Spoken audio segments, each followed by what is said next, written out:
দেখে সম্প্রতি ভাঙনের শিকার হওয়া কোনো নদীর ঘাটে দাঁড়িয়ে আছি বলে মনে হলেও এই মুহূর্তে দাঁড়িয়ে আছি কুড়িগ্রাম চিলমারি যে বন্দর রোড রয়েছে সেই বন্দর রোডের রানীগঞ্জ ইউনিয়নের রাজারঘাট সংলগ্ন স্থানে।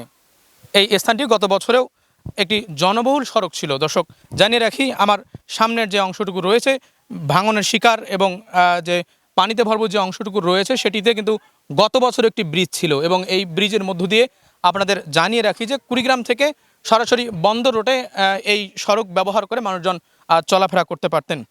এই ব্রিজটি গত বছর যে এখানে যে নালাটি রয়েছে এই নালাটি তিস্তা নদী থেকে এটি আসা এবং সেখানকার সংযোগস্থল থেকেই এটির সৃষ্টি। সেই তিস্তা নদীর সাথে সংযোগস্থল সৃষ্টি হয় এই নালাটিতে গত বছর যে বর্ষা মৌসুমে প্রবল পানির স্রোত হয় এবং সে পানির স্রোতের কারণেই কিন্তু এই স্থানটি থেকে ব্রিজের কিছু অংশ কিন্তু ছিঁড়ে যায়, যার ফলে যে সড়ক বিভাগ এবং যারা সেতুর সংশ্লিষ্ট কর্মকর্তা রয়েছেন তারা কিন্তু এটিকে ভেঙে সংস্কারের উদ্যোগ নেয় এবং সেরকমই উদ্যোগের কারণবশত এর পাশে কিন্তু একটি কাঠের সেতু স্থাপন করে দেয়। স্থানীয় মানুষজনের আশা ছিল যে অতি সম্প্রতি এখানে ব্রিজের কাজ শুরু হবে, আর ব্রিজের কাজ শুরু হওয়ার আগ মুহূর্ত পর্যন্ত তারা এই কাঠের সেতুটি ব্যবহার করবেন। কিন্তু এক বছর পার হয়ে গেলেও কিন্তু এখন পর্যন্ত এই স্থানটিতে ব্রিজ তৈরি কিংবা ব্রিজ সংস্কার কোনো ধরনের উদ্যোগই কিন্তু তেমন একটি দৃশ্যমান হয়নি, যার ফলে গত এক বছর ধরে কুড়িগ্রাম থেকে চিলমারি বন্দরগামী আসা মানুষদের এই ছোট্ট এই যে কাঠের যে এখানে সাঁকোটি তৈরি করা হয়েছে সেটিকে ব্যবহার করেই চলাফেরা করতে হচ্ছে।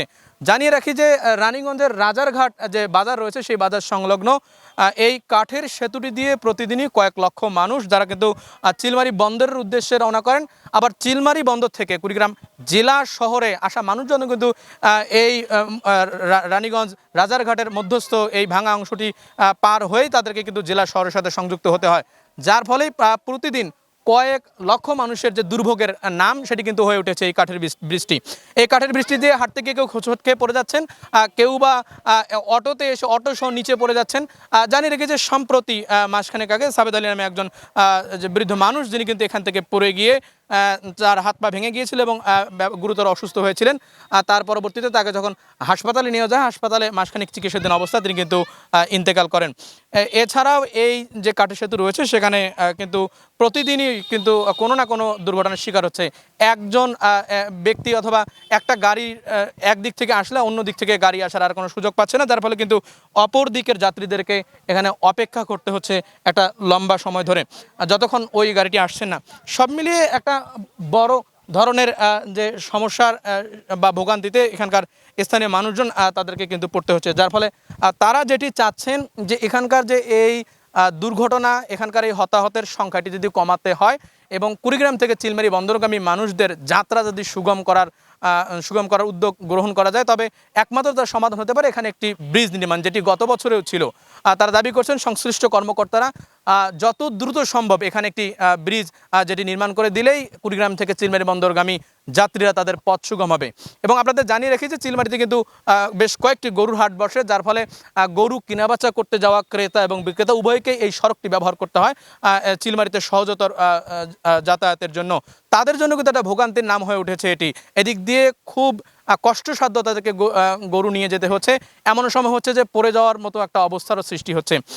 সব মিলিয়ে সকল শ্রেণী পেশার মানুষ, বিশেষ করে শিক্ষার্থী থেকে শুরু করে শ্রমজীবী মানুষ, কৃষক থেকে শুরু করে সকল শ্রেণী পেশার মানুষ, বিশেষ করে পরিবহন সংশ্লিষ্ট মানুষ যারা আছেন তারা কিন্তু একটা বড় ধরনের ভোগান্তি এবং কষ্টের মধ্য দিয়ে এই সড়কটি ব্যবহার করছেন। স্থানীয়দের দাবি যত দ্রুত সম্ভব চিলমারির রানীগঞ্জের রাজারঘাটের সংলগ্ন এই ভাঙা স্থানটিতে পূর্বের ন্যায় একটি ব্রিজ নির্মাণ করে দিয়ে এখানকার মানুষদের চলাচলের পথ সুগম করে দেওয়ার। তো এই ছিল আমার কাছে চিলমারির কুড়িগ্রাম চিলমারি বন্দরগামী যে রাস্তা তার মধ্যস্থল রানীগঞ্জের রাজারঘাটের ভাঙা যে ব্রিজ কাঠের সেতু সেখান থেকে সর্বশেষ।